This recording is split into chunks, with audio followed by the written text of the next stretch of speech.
ಸಿದ್ದರಾಮಯ್ಯನವರ ನೇತೃತ್ವದ ಕಾಂಗ್ರೆಸ್ ಸರ್ಕಾರ ಅಧಿಕಾರಕ್ಕೆ ಬಂದ ನಂತರ ಸ್ವಾಭಿಮಾನಿ ಸಮಾವೇಶ, ಹಿಂದುಳಿದವರ ಸಮಾವೇಶ, ಅಹಿಂದ ಸಮಾವೇಶ ಮಾಡ್ತಾ ಇರ್ತಾರೆ. ಆದರೆ ಹಿಂದುಳಿದ ವರ್ಗಗಳ ಕಲ್ಯಾಣಕ್ಕಾಗಿ ಅವರು ಒಂದು ಬಿಡುಗಾಸನ್ನು ಕೊಟ್ಟಿಲ್ಲ.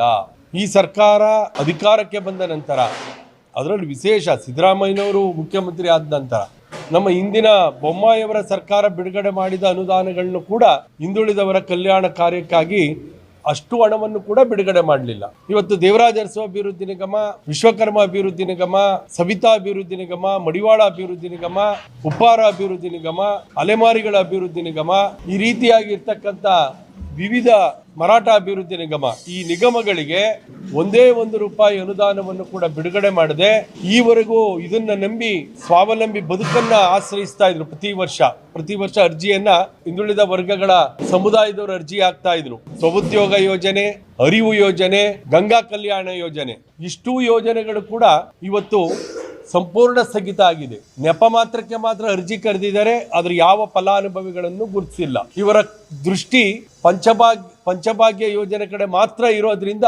ಹಿಂದುಳಿದವರ ಕಲ್ಯಾಣಕ್ಕಾಗಿ ನಿಗದಿಯಾಗಿದ್ದ ಅನುದಾನ ಕೂಡ ಇವತ್ತು ಪಂಚಭಾಗ್ಯ ಯೋಜನೆಗಳಿಗೆ ಹೋಗಿರೋದ್ರಿಂದ ಕಸುಬು ಆಧಾರಿತ ಸಮುದಾಯಗಳು, ಕಾಯಕ ಸಮುದಾಯಗಳು ಇವತ್ತು ಈ ನಿಗಮಗಳ ಮೂಲಕ ಪಡೀತಾ ಇರ್ತಕ್ಕಂಥ ಆರ್ಥಿಕ ನೆರವಿನಿಂದ ವಂಚಿತ ಆಗಿದೆ ಅಂತಕ್ಕಂಥದ್ದನ್ನ ತಮಗೆ ಗಮನ ಸೆಳೀತಾ ಇದ್ದೀನಿ. ಅರಿವು ಯೋಜನೆ ಮೂಲಕ ಈ ಸಮುದಾಯಗಳ ವಿದ್ಯಾರ್ಥಿಗಳಿಗೆ ಸಿಗಬೇಕಾದಂತ ವಿದ್ಯಾರ್ಥಿ ಆರ್ಥಿಕ ನೆರವು ಕೂಡ ನಿಂತೋಗಿದೆ.